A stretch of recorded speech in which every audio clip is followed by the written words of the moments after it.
আসামি মোহাম্মদ সোহেল রানাকে 5 লক্ষ টাকা জরিমানা এবং স্বপ্না খাতুনকে 2 লক্ষ টাকা জরিমানা প্রদানের আদেশ দিয়েছেন এবং সংশ্লিষ্ট এলাকার কালেক্টরগণ বা কালেক্টর, ডিস্ট্রিক্ট কালেক্টর এই জরিমানা আদায় করে ভিকটিম রামিসার বৈধ ওয়ারিন্টের নিকট প্রদান করবেন সেই আদেশও দিয়েছেন এবং আদালত তার ফাইন্ডিংসে ক্লিয়ারলি বলেছেন যে ডাক্তার তার সাক্ষ্যে অর্থাৎ অটোপসি রিপোর্ট যিনি দিয়েছেন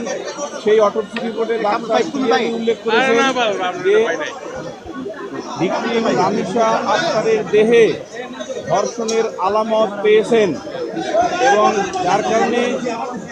তিনি সকল সাক্ষ্য বিশ্লেষণ করে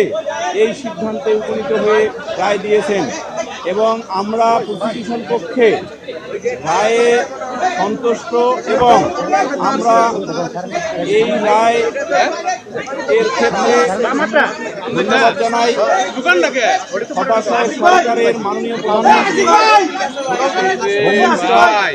এবং ল মিনিস্টার মহোদয়কে। তারা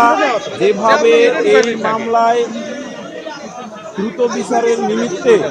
তাদের প্রয়োজনীয় যে পদক্ষেপ ছিল সেটা করেছেন জন্য আমরা রাষ্ট্রপক্ষে উপস্থাপিত সাক্ষীদের সাক্ষ্য যথাযথভাবে রেকর্ড করতে পেরেছি এবং এই রেকর্ড করার জন্য আমরা যে উপস্থাপন করেছি মাননীয় ট্রাইব্যুনাল তাহা রেকর্ড করে অতি দ্রুততম সময়ে আজকে রায় ঘোষণা করেছেন এবং এই রায়ে আবারও আমরা বলি আমরা প্রসিকিউশন পক্ষ সন্তুষ্ট।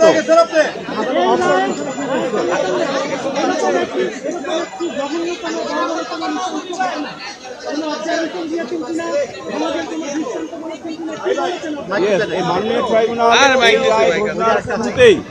বলেছেন যে শিশুদের অধিকার বা শিশুদের রক্ষা করা একটি রাষ্ট্রের মৌলিক উদ্দেশ্যগুলোর একটি এবং আমাদের এই রাষ্ট্রেরও মৌলিক উদ্দেশ্যগুলোর একটি হলো আমাদের যে ভবিষ্যৎ প্রজন্ম শিশুদের রক্ষা করা। সেই শিশুদের কোনো শিশুর মধ্যে যদি এই ধরনের ন্যাক্কারজনক অপরাধ সংঘটিত হয় তার ক্ষেত্রে কোনো ধরনের মানে দয়া দাক্ষিণ্য না দেখিয়ে সিভিয়ার পানিশমেন্ট দিতে হবে এবং তারই নিরিখে মাননীয় ট্রাইব্যুনাল তার স্বীয় বিবেচনায়